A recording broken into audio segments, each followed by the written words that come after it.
দুষ্টু কাকের শাস্তি। এক বনে বাস করত একটি ছোট্ট মিষ্টি লালটুনি। কত সুন্দর করে একটি মজার স্যুপ বানিয়েছি। এটা আমি নিজেই খাবো, আমি কাউকে দেব না। আমি তো গোসল করতে আজকে ভুলেই গিয়েছিলাম, গিয়ে নদীর পাড়ে গোসল করে আসি। গোসল করা আমার শেষ, আমি এবার যাই সেই মজার স্যুপটি খেতে যাই। আমার আর ধৈর্য হচ্ছে না, যাই যাই তাড়াতাড়ি যাই। এই বলে সে তাড়াতাড়ি করে সেখান থেকে চলে গেল। সে এসে দেখলো সেই স্যুপটি সেখানে নেই। আরে, আমার স্যুপটি কে নিয়ে গেল? কেউ খেয়ে সেই বাটিটি নিয়ে গিয়েছে। আর কি করার, আমি আবার রান্না করি। তারপর লালটুনি আবার রান্না করতে লাগলো একটি মজার জিনিস।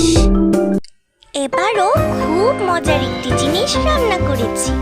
আমি গিয়ে নীলটুনিকে দিয়ে আসি। নীলটুনি একবার আমাকে মুরগির মাংস দিয়েছিল, তাই জন্য দিতেই তো হবে। তারপর সেখানে একটি দুষ্টু কাক চলে আসলো, যে সব সময় লালটুনির খাবার খেত। সে এবারও খেয়ে ফেলল এবং সেখান থেকে চলে যায়। তারপর লালটুনি সেখানে আসে এবং বলতে লাগে, এবারও আমার মুরগির মাংস কেউ খেয়ে নিয়েছে। আমি কি আবার রান্না করব? এভাবে তো চললে হবে না। যে সব সময় আমার খাবার চুরি করে খেয়ে ফেলে, তাকে তো শায়েস্তা করতেই হবে, না হলে তো আমার ঘরের সব খাবার এভাবে শেষ হয়ে যাবে আর আমি না খেয়ে মরে যাব। কিছু একটি বুদ্ধি করা লাগবে। তারপর সে একটি বুদ্ধি করলো। সে আবার রান্না করলো স্যুপ।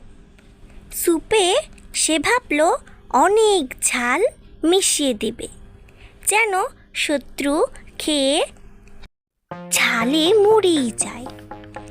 এবার আমি স্যুপটিতে অনেক ঝাল মিশিয়ে দিয়েছি। এখন যে আসবে সে তো ঝালে মরেই যাবে। এখন আমি যাই, কোথাও লুকিয়ে যাই, না হলে তো সে আসবে না। তারপর কাকটি আবার আসলো সেই স্যুপ খেতে। সেই স্যুপ খেয়ে কাকটি, এই স্যুপটি তো অনেক ঝাল। এরপর কাকটি সেখান থেকে উড়ে গেল, আর আসলো না লালটুনির খাবার চুরি করতে।